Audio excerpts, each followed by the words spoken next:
The moment I walked into that ballroom, I heard her say it. Sloan Whitmore, my brother's perfect fiancée, leaning toward her bridesmaids with a glass of champagne in her manicured hand. Her whisper was loud enough to carry across the room, and I know she meant it that way. "Oh, great, the stinky country girl is here." Her friends giggled like a pack of hyenas in designer dresses. Sloan didn't even bother to look at me when she said it. I was that insignificant to her.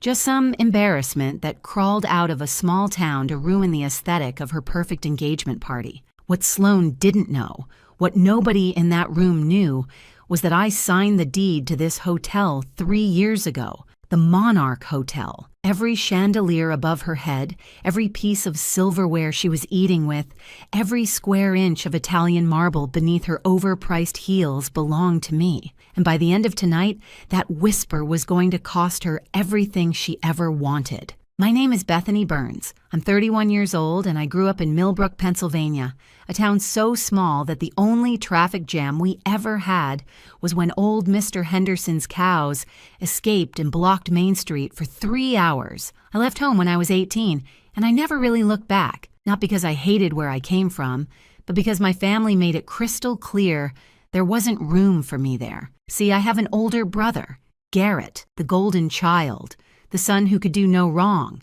Growing up, everything I did was measured against him, and I always came up short. If I got an A, Garrett had gotten an A+.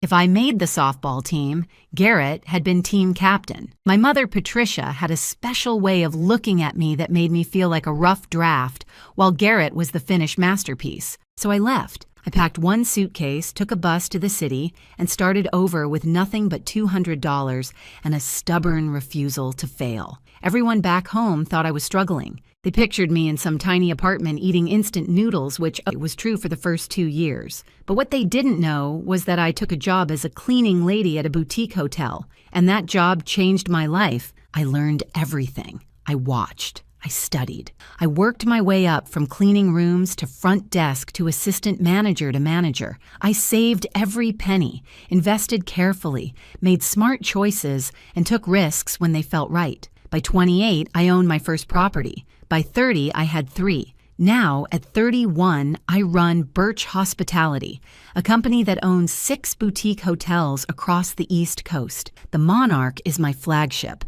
my pride and joy. But here's the thing about building something from nothing. You learn to stay quiet. You learn that people underestimate you, and sometimes that's the most powerful weapon you have. So I never told my family. They never asked anyway. To them, I was still the struggling little sister who couldn't measure up to Garrett and his middle management job at an insurance company. The irony was so thick you could spread it on toast. Tonight, I received an invitation to Garrett's engagement party. Last minute, of course. Probably my mother's idea, a guilt invitation so she could tell her friends that the whole family was there. I almost didn't come, but something pulled me here. Maybe curiosity, maybe some small, stubborn hope that things had changed. They hadn't. I stood in the entrance of my own hotel, wearing jeans and my favorite boots, my hair still smelling faintly of the countryside because I'd driven through Millbrook on my way here just to remind myself where I came from. My outfit probably cost more than everything Sloan was wearing combined, but you wouldn't know it by looking. That's the thing about real money. It doesn't need to scream. And honestly, you can take the girl out of the farm, but you can't take the farm out of the girl, though you can definitely take the farm girl's money straight to the bank. I spotted my mother across the room, holding court with some of her friends, probably bragging about Garrett's wonderful fiancé and their wonderful future together. Garrett stood next to Sloan, looking like a man who had won the lottery. He had no idea he was holding a losing ticket. Sloan finally glanced my way, her smile sharp as a paper cut. She didn't recognize me as anything other than an inconvenience, a stain on her perfect evening. That was fine. Let her think I was nobody. Let them all think it. I had learned a long time ago that the best revenge isn't loud. It's patient. It's quiet. It's watching people dig their own graves while they're too busy looking down on you to notice the shovel in their hands. So I smiled back at Sloan, walked to the bar, and ordered a drink. My staff knew not to acknowledge me. Wesley Crane, my general manager, caught my eye from across the room and gave me a subtle nod. Everything was running smoothly. Everything was perfect. For now, because in about 3 hours, Sloan Whitmore was going to learn a very important lesson. Never underestimate the country girl, especially when she owns the ground you're standing on. Before we continue, if you're enjoying this story, please hit that subscribe button and tell me in the comments where you're watching from and what time it is there. I see every single comment, and it means the world to me. Thank you so much for your support. Now back to the story. The engagement party was exactly what you'd expect from someone like Sloan. Extravagant, over the top, designed to impress people who were already impressed with themselves. There were ice sculptures shaped like swans, a champagne fountain that seemed excessive even by champagne fountain standards, and enough flowers to make a botanical garden jealous. My hotel staff had done an amazing job, which made me proud, even though I wanted to roll my eyes at every design choice Sloan had made. I took my drink and found a quiet corner to observe. That's when my mother found me. Patricia Burns approached like a woman who had smelled something unpleasant and was trying to locate the source. She looked me up and down, her eyes stopping at my boots with visible disapproval. She said it was nice that I could make it, her tone suggesting it was anything but nice. Then she asked why I couldn't have worn something more appropriate, mentioning that Sloan's family was very refined. She stressed the word refined like it was a vocabulary word I should study. I told her I came straight from work and didn't have time to change, which was true. I just didn't mention that work meant running a multi-million-dollar hotel company. My mother sighed the way she always sighed at me, like I was a constant disappointment she had learned to tolerate. She told me to at least try to make a good impression on the Whitmores, then disappeared back into the crowd to continue her social obligations. And there it was. 20 seconds of conversation, and I already felt like I was 12 years old again, failing to meet some invisible standard I was never told about. I spotted Sloan across the room, air kissing her way through a group of guests. The woman had kissed more cheeks tonight than a politician at a county fair.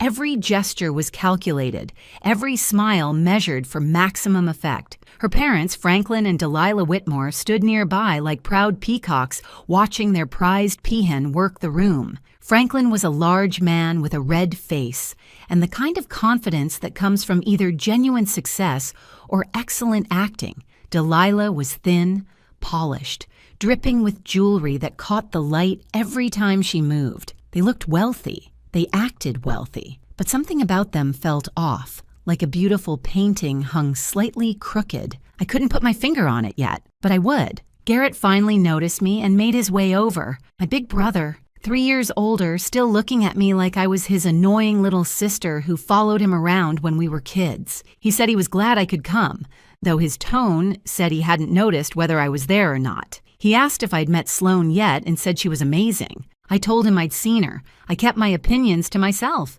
Garrett nodded, already looking past me to see who else he needed to greet. Some things never change. Then he said something that made my stomach tighten. He mentioned that Mom had given Sloan Grandma's necklace as an engagement gift. He said wasn't that generous of her and that Sloan absolutely loved it. I felt the air leave my lungs. Grandma's necklace. The antique pendant our grandmother had promised to me, specifically before she died. She had held my hand and told me it was for me because I was her dreamer, her fighter, the one who would make something of herself. My mother knew this. She had been in the room when Grandma said it, and she gave it to Sloan anyway. I looked across the room and saw it. There it was, hanging around Sloan's neck like it belonged there.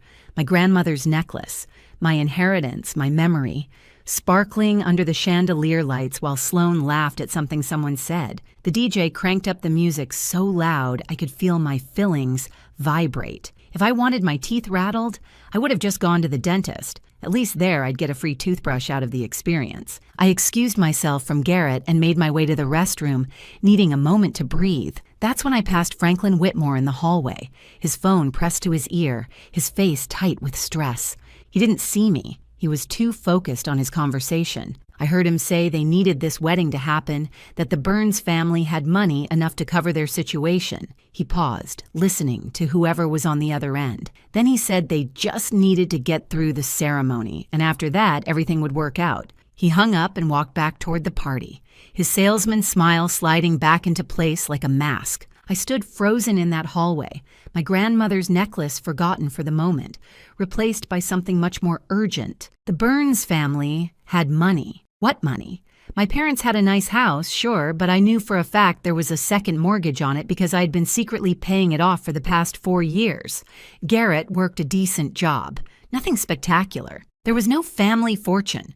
So why did Franklin Whitmore think there was? And more importantly, what exactly was their situation that needed covering? I spent the next hour watching the Whitmores like a hawk watches a field mouse. Every smile, every handshake, every perfectly timed laugh. Now that I knew something was wrong, I could see the cracks in their performance. Franklin kept checking his phone, his jaw tightening every time he read a message. Delilah's jewelry was impressive, but I noticed she kept touching it nervously, like she was afraid it might disappear. And Sloan, beautiful, perfect Sloan, had a hunger in her eyes that had nothing to do with love and everything to do with desperation. I started piecing things together. The Whitmores thought my family had money. But why? Then it hit me. For the past 4 years, I had been sending money to my parents anonymously through my company, Birch Hospitality. Every month, a payment would arrive to cover the mortgage, the utility bills, the medical expenses when my father had his knee surgery. I never put my name on it. I didn't want their gratitude or their questions. I just wanted to help from a distance. But my parents didn't know it was me. And apparently, my mother had decided it must be Garrett. Of course she did. In her mind, her golden child was secretly taking care of them, being the responsible, successful son she always knew he was. I could practically hear her bragging to her friends about how generous Garrett was, how he always looked after his family, the money I sent, the sacrifices I made, and Garrett got the credit. The irony was so thick it could have walked into the party and ordered its own drink. So the Whitmores did their research. They saw a nice house with no visible mortgage payments. They heard Patricia bragging about her son's investments. They saw a family that appeared to have hidden wealth. And they targeted Garrett like sharks smelling blood in the water. But here's the problem with their plan. The money wasn't Garrett's. There was no family fortune. The Whitmores were chasing a mirage. And when they found out the truth, my family would be left with nothing but the fallout. Unless someone stopped it. I found Wesley Crane near the service entrance, clipboard in hand, overseeing the catering staff. He looked up when I approached, his professional mask slipping into genuine warmth when he saw it was me. He quietly asked if everything was all right, calling me Ms. Burns before I shot him a look. He corrected himself and just called me Bethany. I told him I needed a favor. I needed background information on the Whitmore family. Anything he could find. Business records, news articles, whatever was out there. Wesley didn't ask why. That's what I appreciated about him. He simply nodded and said he'd see what he could dig up. He disappeared with his phone already in hand. I went back to the party, trying to act normal, which was getting harder by the minute. That's when Sloan found me. She appeared beside me like a designer-dressed ghost, her smile so sweet it could give you cavities. She suggested we should chat, just the two of us to get to know each other. She put her hand on my arm like we were old friends. I let her guide me toward a quiet corner near the restrooms. The moment we were out of earshot of the other guests, her smile vanished like it had never existed. She told me she knew about me. She said she knew I sent money home every month, playing the good daughter from a distance. But here's what confused her, she said. Why would someone who could barely afford their own apartment send money to family that didn't even like them? I felt my jaw tighten but kept my expression neutral. She continued. Unless, she said, I was trying to buy their love, trying to prove I was worth something. Pathetic, really, she told me. She leaned closer and said I should know that Garrett told her everything, how I was always jealous of him, how I couldn't handle not being the favorite, how the family only tolerated me out of pity. She smiled again, but this time it was sharp and cruel. She said she was going to marry Garrett, become part of this family, and honestly, she thought it would be better for everyone if I just stayed away. She said nobody would miss me. She called me dead weight, then patted my arm like she was comforting a child and walked away. I stood there for a moment, processing what had just happened. Sloan thought I was broke. She thought the money came from Garrett. She had no idea who I actually was. It was like watching someone brag about how amazing their rental car is to the person who owns the entire dealership. Honestly, if arrogance burned calories, Sloan Whitmore would be invisible. Wesley appeared at my elbow, startling me from my thoughts. He handed me a folder and told me I needed to see this. His face was pale, his usual composure shaken. He said the Whitmores weren't just in debt. They were being investigated for fraud. I opened the folder right there in the hallway, scanning the documents inside. Financial records, court filings, news articles. The more I read, the colder I felt. The Whitmores weren't who they claimed to be. Their real estate empire was a house of cards built on lies and other people's money. They were 6 months away from bankruptcy and federal investigation. This wedding wasn't about love. It was an escape plan. I took the folder to my car in the parking garage, needing privacy to process what I was reading. The overhead lights flickered like they were as shocked as I was. The documents painted an ugly picture. Franklin and Delilah Whitmore had been running what amounted to a Ponzi scheme for years. They collected money from investors for real estate developments that either didn't exist or were wildly overvalued. Early investors got paid with money from later investors, the classic con. But the house of cards was finally collapsing. Investors were asking questions. Auditors were circling. Federal investigators had opened a case. The Whitmores needed an exit strategy, and fast. Enter my brother Garrett. I could see their logic, twisted as it was. Find a family that appeared to have money, marry into it.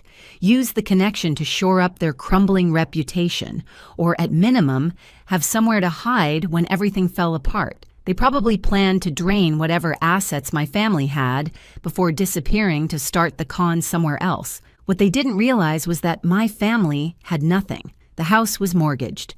Garrett's salary was average.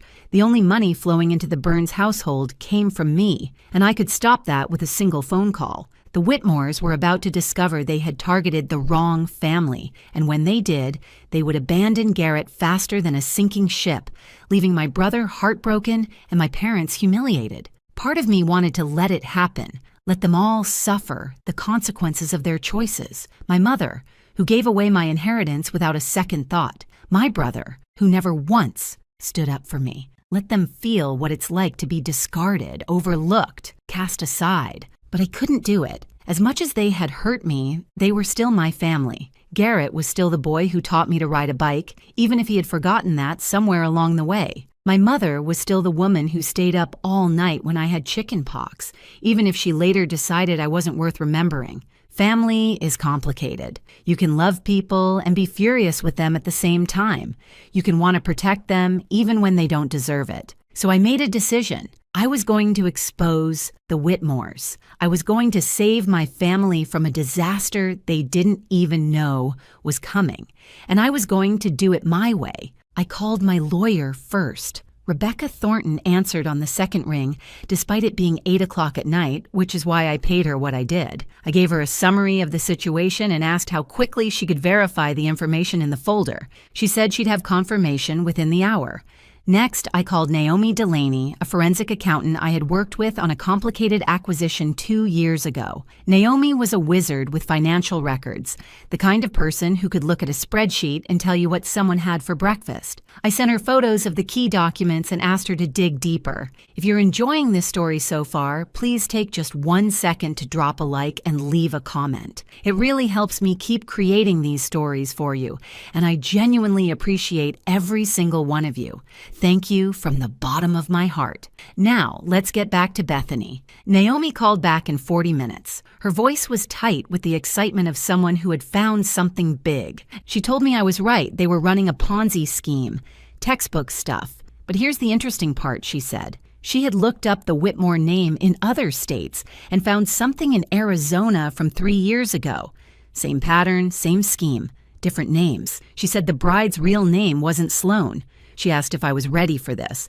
I told her I was ready. Naomi told me the bride's real name was Sandra Weems. She said the parents weren't even her real parents. They were partners in a long-running con, and they had been doing this for at least a decade. Different identities, different targets, same game. I sat in my car, the folder in my lap, and started laughing. I couldn't help it. These people had more identities than a Hollywood actress has ex-husbands. Sandra, Sloan, probably planning to be Stephanie next year. My phone buzzed with a text from Garrett. I looked at it for a long moment before opening it. He wanted to know if we could talk. He said something about Sloan felt wrong. I checked the time. 5 minutes until 9 when Franklin Whitmore was scheduled to make his big welcome to the family toast. Too little, too late, big brother. You should have trusted that feeling an hour ago. You should have trusted me years ago. But better late than never.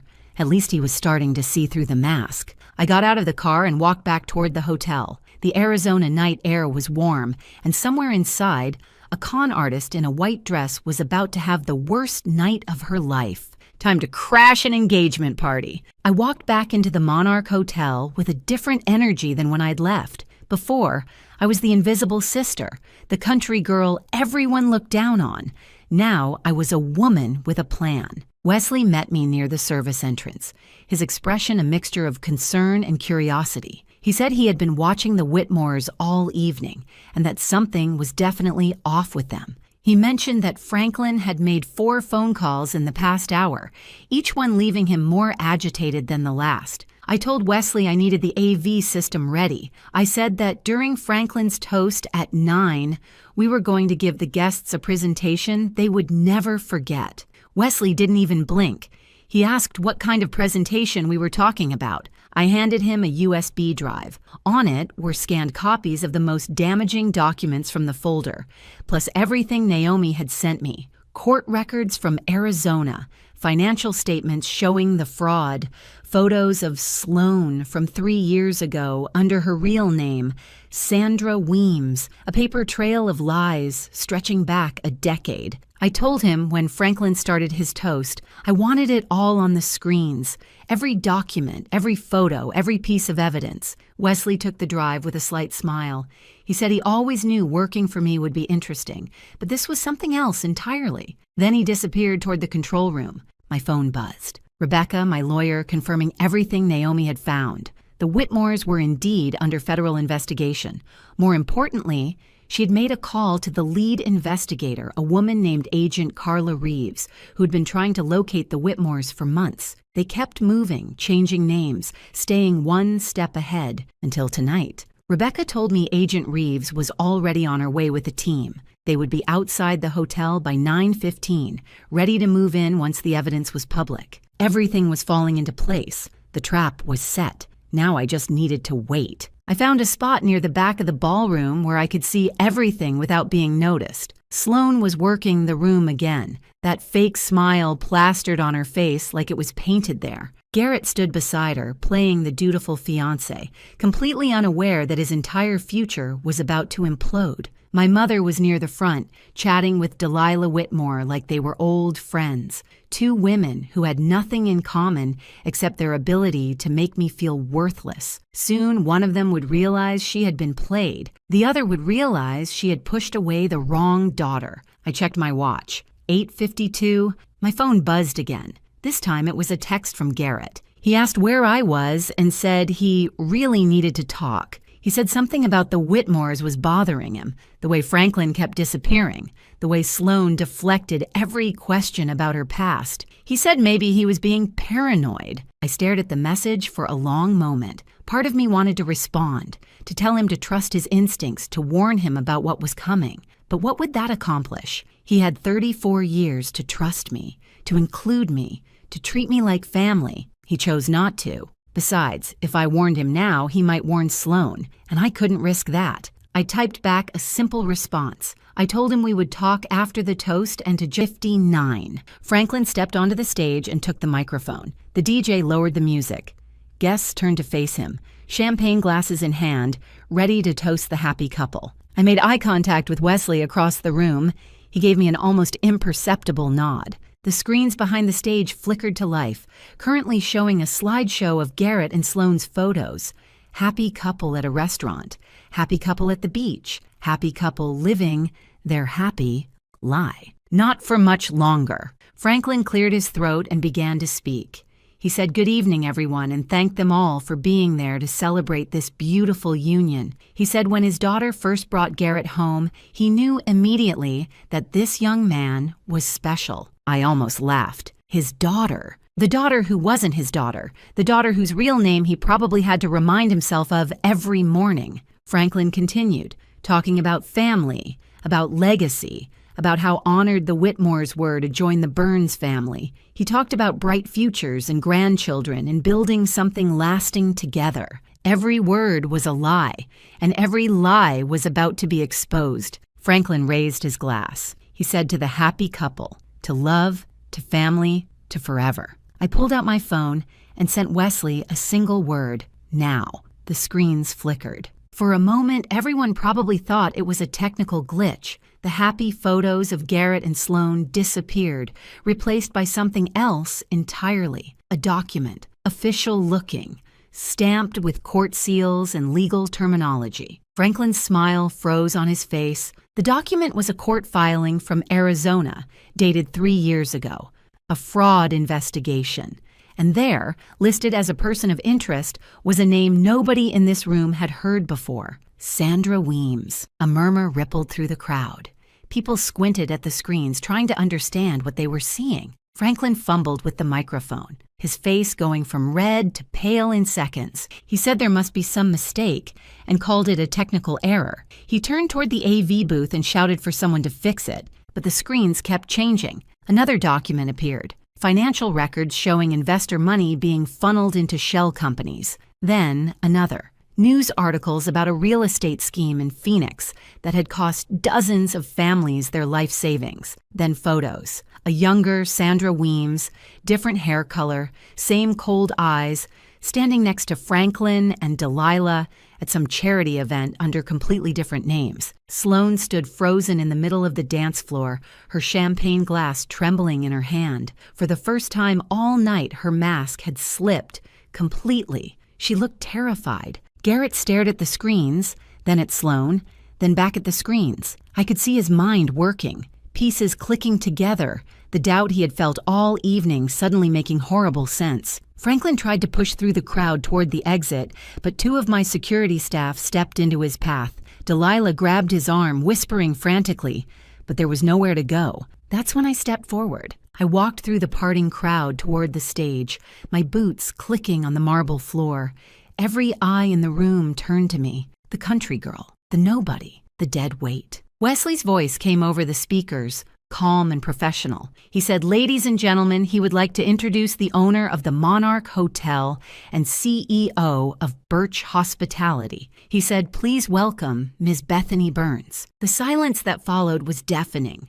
My mother's face went white. Garrett's jaw actually dropped open. Even Sloan, in the middle of her panic, looked genuinely shocked. I took the microphone from Franklin's limp hand. I said, "Good evening, everyone." I apologized for the interruption, but I thought they might want to know who they were really celebrating tonight. I gestured to the screens behind me. I said Franklin and Delilah Whitmore were not who they claimed to be. Their real estate empire was a fraud. Their wealth was stolen from innocent investors, and their daughter Sloan was actually named Sandra Weems, a con artist who had been running this same scheme for over a decade. Sloan finally found her voice. She screamed that I was lying and called me a jealous, pathetic nobody. She said I was making this up because I couldn't stand to see Garrett happy. I smiled at her. I said, "That's interesting," and I asked if I also made up the federal investigation that had been following them for 2 years. I mentioned the arrest warrants that were issued last month in Arizona and said I was curious how I could have faked the fact that Agent Carla Reeves and her team were currently waiting outside this hotel. As if on cue, the ballroom doors opened. 4 people in suits walked in, badges visible, expressions all business. Sloan's face crumbled. Franklin tried to run.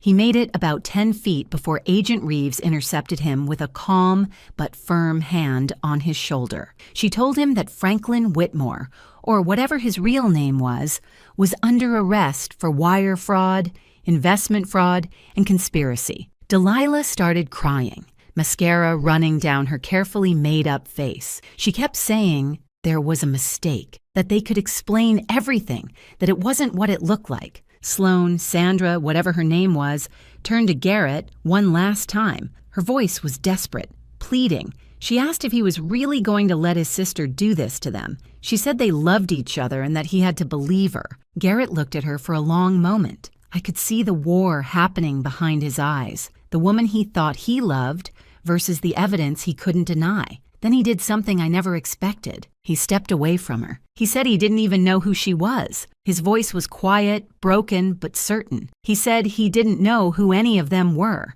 Sloane's expression shifted from desperation to rage in an instant. She lunged toward me, screaming that I had ruined everything, that I was supposed to be nobody, that I was just the stinky country girl. Security caught her before she reached me. I leaned close enough for only her to hear.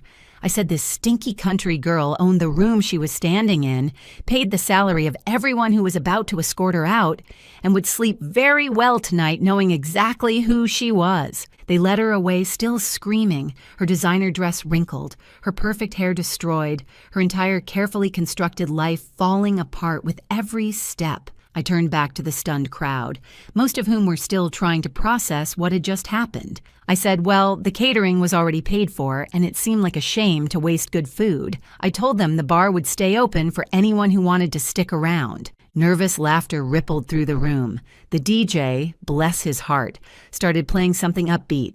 The engagement party was over, but the night was just beginning. The next hour felt like something out of a fever dream. The Whitmores, all three of them, were escorted out in handcuffs, while the remaining guests watched in stunned silence. Sloane, or Sandra, or whoever she would be in her next life, was still screaming threats as they put her in the back of an unmarked car. Something about lawyers, lawsuits, revenge. Empty words from an empty person. She went from future Mrs. Burns to future prison inmate in under 15 minutes. That had to be some kind of record, even for a professional con artist. Inside the ballroom, the mood had shifted from shock to something else. Curiosity, maybe. Fascination. A few guests were already on their phones, probably sharing what had just happened with everyone they knew. By morning, this story would be all over town. Garrett found me near the bar. He looked like a man who had just woken up from a nightmare only to realize he was still dreaming. His eyes were red, his hands shaky, his entire worldview clearly shattered. He asked how I knew. His voice cracked on the words. He asked how I figured it out. I told him I listened. I said I watched. I paid attention. All the things I had been doing my entire life while everyone else ignored me. He was quiet for a moment. Then he said he was sorry. He said he knew that didn't cover it, that it didn't cover years of treating me like an afterthought, but he was sorry. I studied my brother's face, looking for the catch, the angle. But all I saw was genuine remorse, maybe for the first time ever. I told him sorry was a start. We stood there in silence, two siblings who had spent decades as strangers, finally seeing each other clearly. Then my mother appeared. Patricia Burns looked smaller somehow, like the events of the evening had physically shrunk her. She approached slowly, uncertainly, none of her usual confidence on display. She started to say she didn't know, but I cut her off. I pulled out my phone and showed her the screen. Bank records, transfer receipts, 4 years of payments to her mortgage company, her utility providers, her medical bills. All from Birch Hospitality, all from me. I told her she thought Garrett was supporting them. I said she bragged to everyone about her generous, successful son. I let that hang in the air for a moment before I said it was me. It was always me. My mother stared at the phone, then at me, then back at the phone. Her mouth opened and closed several times, but no words came out. I said I didn't do it for thanks. I said I did it because they were my family, even when they made me feel like I wasn't theirs. But I thought she should know the truth about who was actually there for her. Patricia's eyes filled with tears, not the dramatic, performative tears I had seen her use at family events, real ones, the kind that came from somewhere deep. She whispered my name, Bethany, like she was saying it for the first time. Before I could respond, there was a commotion near the dance floor. I turned to see Sloane's grandmother's necklace, my grandmother's necklace, lying on the ground where Sloane had thrown it during her meltdown. Garrett walked over and picked it up carefully, like it might break. He looked at it for a long moment, then walked back to me. He said this was always supposed to be mine. His voice was thick with emotion. He said he didn't know Mom gave it away, and he was sorry. He placed the necklace in my hand. The weight of it felt right, like something that had been missing for years was finally back where it belonged. My mother watched the exchange with tears streaming down her face. She said she had been so wrong about everything. I didn't disagree with her, but I didn't pile on either. There would be time for difficult conversations later, Right now, I was just tired. A guest wandered over and asked if the party was still happening, looking confused but hopeful. I looked around the room. The ice sculptures were melting. The champagne fountain was still flowing. Half the guests had left, but the other half seemed determined to get their money's worth from the open bar. I shrugged and signaled the DJ to keep playing. Might as well. The night had already been weird enough. What was a little dancing going to hurt? 3 weeks later, I sat in my office at the Monarch Hotel, looking out at the city skyline. The morning sun was streaming through the windows, and for the first time in years, I felt at peace. The Whitmores were finished. Federal prosecutors had enough evidence to charge them with multiple counts of fraud, money laundering, and conspiracy. Sandra Weems, the woman who had called me a stinky country girl, was in custody, awaiting trial. Her bail had been set high enough that even her fake wealthy parents couldn't afford it. Turns out, when you spend decades stealing from people, you don't have many friends willing to help when things go wrong. The story made local news for about a week. Hotel mogul exposes con artists at family engagement party. One headline even called me the stinky country girl who owned the room. I had that one framed. It hangs in my office now, right where I can see it every morning. Garrett came to visit me at the hotel yesterday. It was the first time he had seen my office, my staff, the life I had built without anyone's help. He walked around touching things like he couldn't quite believe they were real. He said he had spent years thinking he knew who I was. He said he was wrong about everything. I told him we both had a lot of years to make up for. I said, maybe we should start now. We went to lunch, a real lunch, not a family obligation where we made small talk and avoided anything meaningful. We actually talked about our childhood, about our parents, about all the things we never said to each other. It wasn't perfect and it wasn't easy, but it was honest. That was more than we'd ever had before. My mother started therapy last week. She called to tell me, her voice small and uncertain, so different from the woman who used to make me feel like a constant disappointment. She said she wanted to understand why she had treated me the way she did. She said she wanted to be better. I told her I appreciated that. I said we could take things slow. And we would. Rebuilding trust takes time, but at least we were finally building something instead of watching it crumble. This morning, I was hosting a business breakfast in the hotel restaurant. Investors, partners, people who wanted to discuss expansion opportunities, normal stuff for a normal day. A young woman walked in looking nervous. She was wearing simple clothes, her hair pulled back in a practical ponytail, her eyes wide as she took in the elegant surroundings, clearly out of her element. One of my investors, a man named Gerald who had too much money and not enough manners, made a comment loud enough for everyone to hear. He asked who let her in and said this was a private event. I stood up from the table.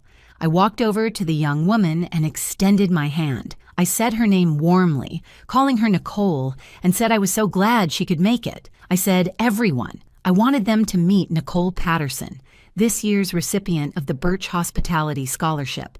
I told them she grew up in a small town in Ohio, worked 2 jobs to put herself through community college, and was about to start at Cornell's hotel management program in the fall. The room went quiet. Gerald suddenly found his coffee very interesting. I led Nicole to a seat at my table, the same table as the investors, the same table as the people who thought they were better than her because of their money and their connections. She whispered a thank you to me, looking overwhelmed. I told her not to thank me yet. I said the real work was just starting, but I told her if she ever felt like she didn't belong somewhere, to remember that the people who built the most beautiful things usually started with nothing but stubbornness and dreams. She smiled at that. After the breakfast, I stood in the lobby of my hotel watching guests come and go. Business people, tourists, families, all of them walking on floors I owned, sleeping in beds I paid for, completely unaware of the woman who made it all possible. And that was fine. I didn't need them to know. People will always try to make you feel small for where you came from. Let them. While they're busy looking down on you, they won't see you rising up. I learned that lesson a long time ago, back in a small town where I was never good enough, never pretty enough, never enough of anything. I carried it with me through years of struggle and doubt, and people telling me I would never amount to anything. And now, here I was, standing in my hotel, surrounded by everything I built, the stinky country girl. She smelled success coming from a mile away.